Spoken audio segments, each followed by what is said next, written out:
Hello students, मैं Ankur Mishra saint mother Teresa group of colleges में आप लोग का स्वागत करता हूं। आज हम लोग परामर्श यानी कि काउंसलिंग के बारे में जानेंगे। इससे रिलेटेड जो टॉपिक है निर्देशन यानी गाइडेंस, उसके बारे में हम लोग पहले ही डिस्कस कर चुके हैं, समझ चुके हैं, है ना। उसी क्रम में आज आगे बढ़ते हुए हम लोग परामर्श यानी काउंसलिंग के बारे में समझने का, सीखने का प्रयास करेंगे। ध्यान से सुनेंगे इस टॉपिक को, जिससे कि अच्छे से समझ में आ जाए, क्योंकि निर्देशन परामर्श में थोड़ी सी सिमिलरिटीज़ हैं, ठीक। इस वजह से इसको ध्यान से सुनेंगे। तो पहले देख लेते हैं डिफिनीशन क्या है, जो आपको स्क्रीन पर दिख रही होगी कि साधारण बोलचाल की भाषा में किसी व्यक्ति की समस्या के समाधान के लिए मनोवैज्ञानिक एवं क्रमबद्ध, इसको नोट करने वाला है कि मनोवैज्ञानिक एवं क्रमबद्ध, ठीक है, अभी बता रहे हैं, मनोवैज्ञानिक एवं क्रमबद्ध रूप से सुझाव देना ही परामर्श है ना। तो आप जब हमने निर्देशन के बारे में बताया था, तो हमने ये कहा था टू हेल्प एनीवन, किसी भी व्यक्ति की सहायता करना निर्देशन उसे हम बता सकते हैं, उसे निर्देशन कह सकते हैं। लेकिन वहाँ पे ये सिस्टम नहीं था कि सीक्वेंस वाइज आगे बढ़ना है, सिस्टमेटिक तरीके से करना, बस एक नॉर्मली हेल्प करना, हल्की आप जिस एरिया में उसको समस्या, उस एरिया से रिलेटेड उसको गाइड करना, वो निर्देशन हो जाता था। लेकिन यहाँ पे एक चीज़ है नोट करने वाली कि जो आप सुझाव दे रहे हैं वो मनोवैज्ञानिक ढंग से हो, ठीक है। यानी आप सामने वाले के जो भी उसका साइकोलॉजी पर्सपेक्टिव से उसको समझकर, उसकी प्रॉब्लम्स को जानकर, तभी आप इसमें हेल्प कर सकते हैं। इसमें एक तो दूसरी चीज़, कोई सामान्य पर्सन हेल्प नहीं कर सकता है। क्या आपने जैसे निर्देशन में क्या है, कोई फ्रेंड, कोई रिलेटिव, आपका कोई जानने वाला या आपके टीचर्स, वो सब हो सकते हैं निर्देशक के रूप में। लेकिन परामर्श में एक एक्सपर्ट ही होता है। एक्सपर्ट का मतलब उस पर्टिकुलर एरिया से रिलेटेड एक एक्सपर्ट होना चाहिए, जो आपकी समस्या को समझ सके, जान सके और आपकी हेल्प कर सके। ये डिफरेंस होता है। इसी वजह से इसमें लिखा हुआ है मनोवैज्ञानिक एवं क्रमबद्ध रूप से, है ना, ठीक है। तो अब आगे बढ़ते हैं। अगला पॉइंट है परामर्श निर्देशन की प्रक्रिया का एक प्रमुख अंग है। ये भी पॉइंट बहुत इंपॉर्टेंट है कि परामर्श जो है वो निर्देशन की प्रक्रिया से अलग नहीं है। जो counselling is the part of guidance, ठीक है। निर्देशन क्या है, एक बहुत बड़ा एरिया है, एक व्यापक क्षेत्र है, वहीं परामर्श एक संकुचित क्षेत्र है, ठीक है। हेल्प उसमें भी की जाती है, हेल्प इसमें भी की जाती है।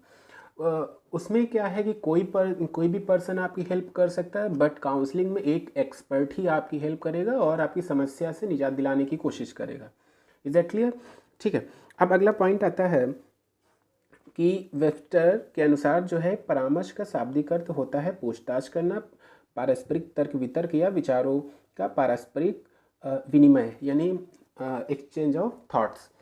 तो परामर्श, इसका मीनिंग ये है कि जब भी जो है परामर्श की प्रक्रिया होती है, तो वो एक साक्षात्कार की तरह होती है। साक्षात्कार मीन द इंटरव्यू, ठीक है। उसमें क्या होता है, आमने सामने एक जिसके साथ ये प्रॉब्लम है, यानी परामर्श प्रार्थी जिसे बोलते हैं हिंदी में, वो और जो आपका परामर्शदाता यानी काउंसलर है, वो आमने सामने बैठते हैं, ठीक है।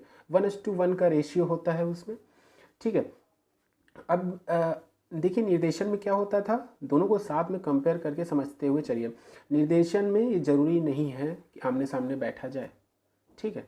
लेकिन परामर्श में ये चीज़ ज़रूरी है कि जब तक वो आपको पूरा साइकोलॉजिकली आपको रीड नहीं करेगा, काउंसलर साइकोलॉजिकली आपकी हर पर्सपेक्टिव को समझेगा नहीं, हर एस्पेक्ट को नहीं जानेगा, तब तक वो एक क्या कहते हैं कि अपना स्ट्रांग पॉइंट ऑफ व्यू आपकी समस्या से रिलेटेड नहीं रख सकता है, ठीक है। लेकिन निर्देशन में कोई भी पर्सन कोई भी आपकी हेल्प कर सकता है, वो XYZ कोई भी हो, ठीक है। उसमें निर्देशन में क्या होता था कि हम आपकी समस्या जानते थे, लेकिन उस समस्या के पीछे रीज़न क्या है क्या नहीं है, वो उतना मैटर नहीं करता था जितना कि इसमें मैटर करता है परामर्श में। आपको परामर्श में जो समस्या है वो क्यों है, उसकी पूरी हिस्ट्री आपको बतानी पड़ती है काउंसलर को, तभी वो आपको एक सर्टेन वे में ले जा सकता है। अगर आपने जैसे जैसे आप डॉक्टर के पास गए, तो डॉक्टर से अगर आपको कोई बीमारी है, आपने जरा सा भी कुछ छिपाया, तो वो मेडिसिन गलत दे सकता है। सेम एज यहाँ पे काउंसलिंग के साथ है। अगर आपने काउंसलर से अपनी सारी बातें क्लियरली नहीं बताई, तो वो पूरी तरीके से आपकी हेल्प नहीं कर पाएगा, ठीक है। ये होता है परामर्श। लेकिन निर्देशन में ऐसा नहीं है। निर्देशन में जो भी कुछ आपकी समस्या है उससे रिलेटेड कोई भी आपकी हेल्प कर सकता है, कोई भी आपको मोटिवेट कर सकता है, कोई भी हेल्प कर सकता है। ठीक है, अब आ जाते हैं अगले पॉइंट पे कि परामर्श के कुछ इम्पॉर्टेंट पॉइंट्स हैं, उनको देख लेते हैं। पहला पॉइंट है कि परामर्श विधा साक्षात्कार विधा के समान होती है। मतलब लाइक इंटरव्यू क्यों होती है? क्योंकि परामर्श भी 1:1 का रेशियो होता है, उसमें भी होता है कि आमने सामने। साक्षात्कार कैसे होता है? आमने सामने बैठकर होता है। उसी प्रकार से परामर्श भी, जब तक हम आमने सामने एक दूसरे को इंटरफेस नहीं करेंगे तब तक वो चीज़ परामर्श की प्रक्रिया नहीं होगी। सेकेंड पॉइंट है कि इसमें आमने सामने दो व्यक्तियों का संपर्क होता है, वो बता चुके हैं। थर्ड पॉइंट है परामर्श देने वाला परामर्शदाता कहलाता है। ये पॉइंट, एक सेकेंड, ये वाला कि परामर्श देने वाला जो है परामर्शदाता कहलाता है। यानी जो परामर्श आपको दे रहा है, आपकी हेल्प कर रहा है, वो काउंसलिंग में क्या कहलाता है? काउंसलर। और निर्देशन में क्या कहलाता था? वो गाइड। क्लियर है? अब अगला पॉइंट है परामर्श चाहने वाला परामर्श। जिसको परामर्श चाहिए वो परामर्श प्रार्थी होता है। ठीक है, अगला पॉइंट है कि परामर्शदाता एक प्रशिक्षित व सक्षम व्यक्ति होना चाहिए। ये यहाँ पे देखिए, ये बहुत ही इंपॉर्टेंट पॉइंट है कि परामर्श व्यक्ति जो होना चाहिए वो एक प्रशिक्षित तथा सक्षम व्यक्ति होना चाहिए। मीन्स वो उस एरिया से रिलेटेड एक्सपर्ट होना चाहिए, जो कि निर्देशन में नहीं था। अगर आपको ध्यान हो, हमने बताया था कि निर्देशन में ज़रूरी नहीं है कि आपकी जो समस्या है उस समस्या से रिलेटेड उस एरिया में वो एक्सपर्ट हो। ठीक है, थोड़ी बहुत नॉलेज हो, निर्देशन में काम चल जाता है। ठीक है, क्योंकि निर्देशन में आपको बस बूस्टअप करना होता है। ठीक है, लेकिन इसमें ऐसा नहीं है। परामर्श में अगर एक्सपर्ट नहीं है तो आपकी समस्या का समाधान ठीक से नहीं हो पाएगा। अगला जो पॉइंट है, परामर्श प्रक्रिया एक सम्मिलित प्रयास है। ये भी बहुत इंपॉर्टेंट पॉइंट है। सम्मिलित प्रयास का मतलब वही है कि जो परामर्श प्रार्थी होता है, या हम ये कहें जो एक्सेप्टर होता है, जो काउंसलिंग को ग्रहण कर रहा होता है, तो दोनों में जब तक वो काउंसलर जो भी क्वेश्चंस उससे पुट अप कर रहा है, अगर आप सही सही उसका आंसर नहीं देंगे, उसका रिप्लाई सही नहीं करेंगे, तो फिर उस परामर्श की प्रक्रिया ठीक प्रकार से नहीं चल पाएगी। ठीक है, तो काउंसलर जो भी क्वेश्चंस पुट अप करे आपकी समस्या से रिलेटेड, वो आपको फैक्चुअल इन्फॉर्मेशन वहाँ रखनी है उसके सामने, जो रियल आपकी उस समस्या से रिलेटेड जो भी सही बातें वो रखनी है, तभी वो परामर्श की प्रक्रिया हो पाएगी। ठीक है, अगला पॉइंट है परामर्श एक प्रशिक्षित व्यक्ति का व्यावसायिक कार्य है। ये भी बहुत इंपॉर्टेंट है कि काउंसलिंग जो है आजकल एक बिजनेस टाइप में है, एक जॉब टाइप में है। कि आप क्यों है? क्योंकि आप जब भी आप किसी नए क्षेत्र में जाते हैं, नया काम करते हैं, तो एक बार सोचते हैं चलो काउंसलर से हेल्प ले ली जाए, तो वो अपनी फ़ी पे करता है ना। आपको वो काउंसलिंग तो करेगा, आपकी काउंसलिंग तो करेगा, बट उसके बिहाफ पे आपसे कुछ पैसे भी लेगा। तो इस वजह से काउंसलिंग एज बिजनेस के तौर पे भी अब इस समय है कि कोई भी कार्य करने से पहले, आप चाहे बिजनेस के पर्पज़ से हो, आप चाहे एजुकेशन के पर्पज़ से हो, एक बार आप चाहते हैं कि लाओ हम एक बार काउंसलिंग करा लें, है ना। तो जो काउंसलिंग कराने से क्या होता है, जो बेटर रिजल्ट हमारे सामने आते रहते हैं।